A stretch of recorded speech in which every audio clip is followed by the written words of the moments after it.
গত জুনে ইসরায়েলের সঙ্গে ১২ দিনের রক্তক্ষয়ী যুদ্ধে নিজেদের শক্তির পরিচয় দিয়েছিল ইরান। যদিও তেল আবিব ও মার্কিন হামলায় বেশ কয়েকজন বিজ্ঞানী নিহতসহ ধ্বংস হয়ে যায় ইরানের গুরুত্বপূর্ণ পারমাণবিক স্থাপনা, তবুও মাথা নত করেনি দেশটির সর্বোচ্চ ধর্মীয় নেতা আয়াতুল্লাহ আলী খামেনি। বরং চীন ও রাশিয়ার সঙ্গে হাত মিলিয়ে বাড়িয়েছেন নিজেদের পরমাণু সক্ষমতা। তবে এত সামরিক শক্তি ও কূটনৈতিক হিসাব নিকাশের পরও এবার এক ভয়ঙ্কর বিপদে পড়তে যাচ্ছে ইরান।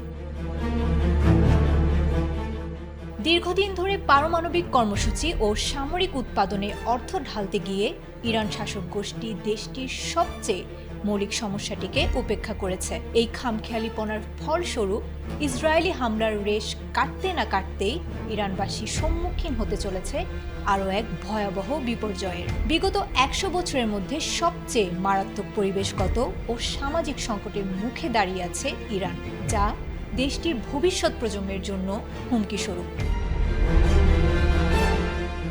ইরানের রাজধানী তেহরান এখন ডে জিরো বা শূন্য দিবসে প্রহর গুনছে, যেদিন এই বিশাল শহরের পানি ফুরিয়ে যাবে। শুধু রাজধানী তেহরানই নয়, ইরানের বেশিরভাগ অংশেই দেখা যাচ্ছে পানি সংকট। এদিকে ভূগর্ভস্থ পানির ক্ষয় এতটাই তীব্র যে তেহরান মালভূমির কিছু অংশ ইতোমধ্যেই দেবে যাচ্ছে বলে জানা গেছে।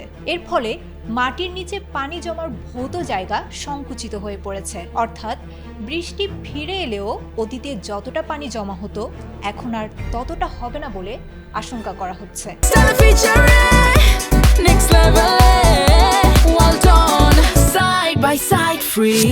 প্রশ্ন উঠছে, হঠাৎ কেন এই সংকটাপন্ন ইরানবাসী? এই সংকটের মূলে রয়েছে বেশ কয়েকটি কারণ। ধারণা করা হচ্ছে গত ৬ বছরের তীব্র খরার পাশাপাশি অতিরিক্ত পানি উত্তোলনের কারণে এই মারাত্মক বিপর্যয়। আর তাই এই ভয়াবহ পরিস্থিতি মোকাবিলায় প্রেসিডেন্ট মাসুদ পেজেশকিয়ান এখন রাজধানী স্থানান্তর এবং প্রায় ১ কোটি মানুষকে বাধ্যতামূলকভাবে সরিয়ে নেওয়ার চিন্তা করছেন। ইতোমধ্যে সরকার কিছু এলাকায় রাতের বেলা পানির সরবরাহ বন্ধ করে দিয়েছে।